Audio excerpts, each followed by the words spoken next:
Hey, it's Bryson here, just out here in nature, in the sacred grotto, just really just taking it in today, just really enjoying myself, enjoying the beauty.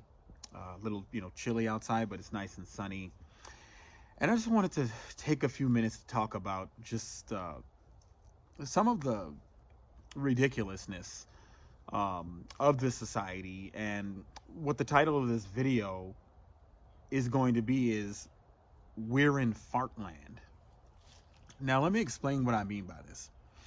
When I say we live in Fartland, I mean that we are a society where the majority of people have lives where the majority of their thought processes and the things they do in their life are based on farts, superficial concepts that are held together. Basically, these things are simulacra. And I'm going to define simulacra. So simulacra is a representation that is held together by like semantics or symbols. But in the case of most of the simulacra in our society, these simulacra are not even based on anything that is real, that is remotely even real, that is literally just, they're just farts in the wind. And this is why, as a person who is getting out of the programming, getting out of the hypnosis, as you probably are if you're watching this video, you get frustrated. And this is because you're literally arguing with people about farts. Have you ever noticed that whenever any of these types of Babylonian, Roman style, hierarchical, insect-like societies collapses, goes away, the state goes away, that the first things that go poof are their money, their legal system, their politics, all these fake things that are just ideas, and they're just like cult-like beliefs that people are programmed to go along with. Those things just go poof like a fucking fart, like a squeaky ass fart, and it just goes away. This is because the shit's not real, and the shit is just programs that are put in people's brain. You ever wonder why we sit up and live in societies that are structured more like insects than like mammals? I mean, you can't find another mammalian species that does things like humans do, where we have these societies where people are just treated so coldly and like commodities, where you just have blatantly rigged economic systems that just leave people to just languish because and treats people like they're just supposed to be a cog in the machine, like you're some ant in a colony.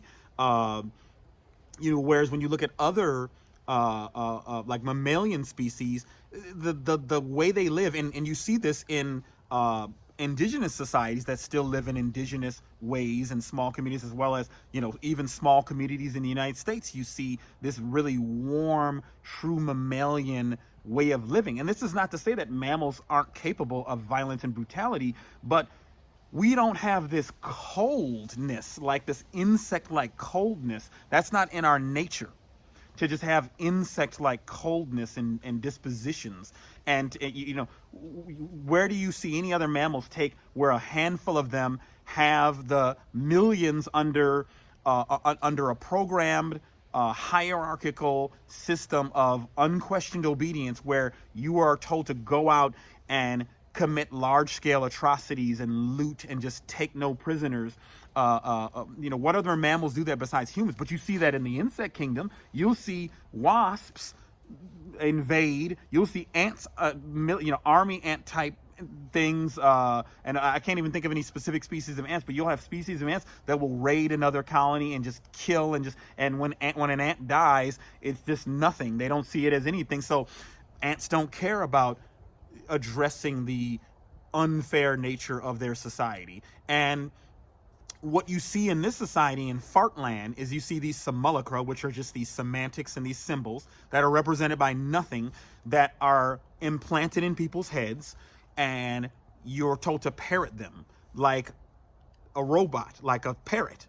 And I will talk to people and I'll ask them, why do we just accept such a system like this, where a few people who can fit in one room just run such a rigged and unfair and overtly corrupt? We just don't do anything about it. We don't say anything about it. We don't do any action. They say, oh, well, Jesus, is that the way it's always been? Not even true.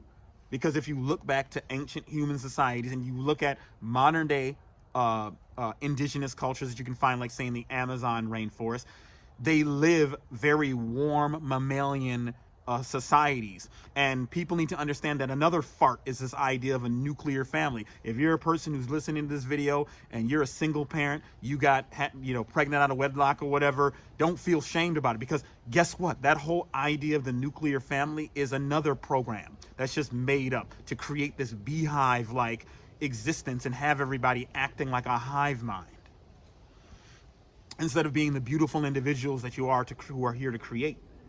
And so you got to just be who you are.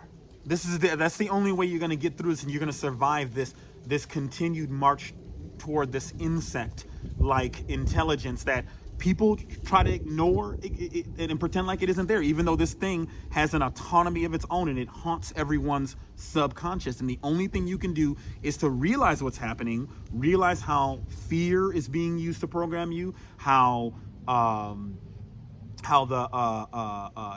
promise of something is allowing you to be controlled, and how people are not in autonomy of their own minds. This shit that has been going on since March of 2020, this shit has made me realize, like, I completely understand how Nazi Germany and the Soviet Union, because this shit is done by normal people who choose to say, you know what, I something inside of me is telling me that this isn't adding up, but I'm just going to go along with it. I'm just going to join the hive. And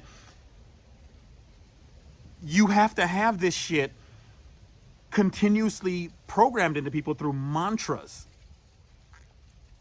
and fear-based media, because motherfuckers inside know that this shit isn't adding up. You know through your inner knowing that's in your heart that the way our society is set up is fucked up. We live on a planet that is bountiful.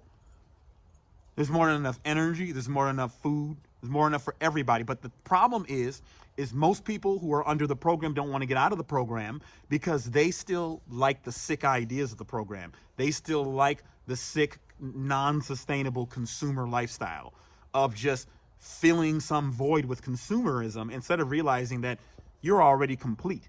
Think about how, I'm sure there are probably parents out here that are listening who struggle in this sick society that thinks you're supposed to sit up and spend the majority of your time working, your waking hours working, but yet still be broke. And every fucking Christmas, because Christmas got hijacked by this sick parasitic mind, hive mind, and you're told you need to be a consumer that showers your kids with gifts, and you feel pressure to do it because you don't want your kids to feel shame when the other kids at school tell them about all the stuff they got, even though some of these kids probably lying about what they got any damn way. And we just need to get out of Fartland, man, this fake ass fucking existence where we just live lives through symbolic, or these semantically and symbolically held nonsense. And even the whole thing about societies collapsing, how they want you to think it's going to be some big calamity, even that is part of the programming. When this sick ass, dead ass corpse of a paradigm finally moves on, the shit's going to go out in a whimper. It's going to be a squeaky fart, okay? And guess what? After the fake simulacra that are just figments of our mind go away, guess what? I'm going to be here. You're going to be here. Everybody else who figures out and learns who they are going to be here, because guess what? You're going to realize what humans have realized for eons, which is that the human by itself is a piece of technology that can figure things out. How do you think your ancestors that are the reason you're here today were able to come out in brutal wilderness and figure shit out? I'm right here next to a natural spring that is coming out of this limestone behind me, and it's like people found, hey, fresh sources of water. People just figure shit out because you are technology, and you got to get into that, and you got to also just really start working on this stuff and become what I say, and what the way Jordan Peterson says, become a dangerous person, not a brutal, violent person. Don't go out and be savage and stuff, but become dangerous. Because if you're not dangerous, these sick-ass parasitic psychopaths who are these parasites that are just pushing humanity towards what's happening and what we see going on in Australia right now, which is what the plan for the world is.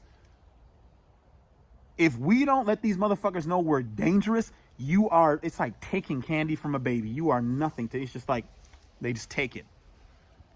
It's not about being cruel. You can be a loving person, but still be dangerous. People need to be taking care of them. So you need to be exercising. You need to be getting out in nature, meditating. You need to be, if you've never taken any kind of martial arts combat sport training before, you need to train in that. You don't even have to go to a gym. You can learn online how to do boxing techniques, how to do wrestling techniques, which, wrestling and boxing are the most ancient martial arts in human history. The grappling side and the basic striking side. And I mean, learn who you are. Learn who you are. This is not trying to scare people or say that things are apocalyptic. I don't know what's going to happen. But you got to get out of Fartland. You got to be a creator. I'm becoming a creator. I'm not going to be a consumer anymore. I left a toxic job that I had, and I'm working my way toward full liberation. So I hope that you enjoyed this. Let's all get out of Fartland together, and you have a wonderful and blessed rest of your day.